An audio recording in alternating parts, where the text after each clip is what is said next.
ప్రతి సంవత్సరం నువ్వు ఏదో ఒక కొరత కొట్టి బిడ్డల్ని ఎందుకు తల్లి బాధిస్తావు? ఆ విధంగా బాధించకుండా నువ్వు మాలో చేరి మేము నీకు ఎల్లవేళలా నీ యొక్క భక్తి శ్రద్ధలతో ఈనాడు భక్తి లోకించి కసిగిడ్డలు, చిన్న పిల్లలు, కాలేజీలో చదువుకుంటున్నటువంటి విద్యార్థులు వీళ్ళందరూ నాశనం అవుతున్నారు.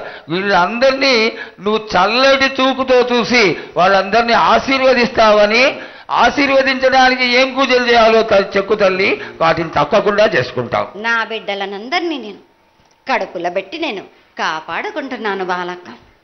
కానీ తల్లిదండ్రులే కాదు, బాలలందరినీ విచ్చలవిడిగా మీరు వదిలేస్తున్నారు.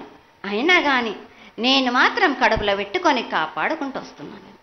కానీ ఏటేటుగా నాకు బండి గిరంత కాకున్నా కానీ గోరుమంతమంత కానీ నాకు మాత్రం ఇయ్యరా బాలక్క.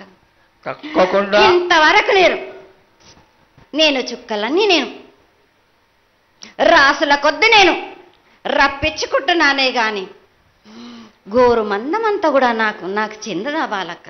అమ్మా, ఎంత చుక్కలొచ్చినా గాని మీరు అరగించినా గాని నా కడుపులో పెట్టుకొని నేను కాపాడుతున్నా. నా పూజలన్నీ నాకు సక్రమంగా జరిపించాలి. బండగిరంతా నేను కోరుకుంటున్నాను గాని అయినా మీరు నా బాలులే అని నేను గోరు మందమంతే కదరా బాలక. నాకు రక్తం చూపించమనిగా నాలుగు కాల పెద్ద జీవం కాకున్నా గాని చిన్నది మాత్రమైనా చూపించలేరా బాలక.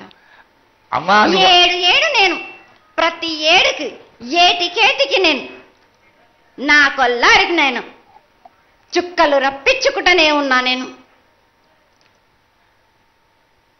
ఇంతవరకు కూడా నాకు చూపించడలే, మీరు ఆరగించడానికే కదరా బాలక.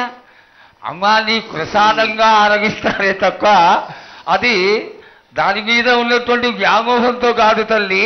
కానీ మొట్టమొదటే ఒక మాట చెప్పా తల్లి, ప్రత్యక్షంగా కానీ పరోక్షంగా కానీ నీకు జరిగే ప్రతి పూజ నేను దగ్గరుండి చేయిస్తున్నాను తల్లి. నువ్వు సంతోషించి ఆనందించి మమ్మల్ని ఆశీర్వదించాలే తప్ప నీ కోపాన్ని తెలియజేయరా తల్లి. నా కోపానికి మీరు బలి అవుతారు బాలక్క. నేను కోపం చూపించడలేదు, నేను కోరుకుంటున్నాను. నేను నా బాల బాలికలందరినీ కాదు మీ అందరినీ కూడా నేను నా కడుపులో పెట్టి కాపాడుకుంటున్నాను. నేను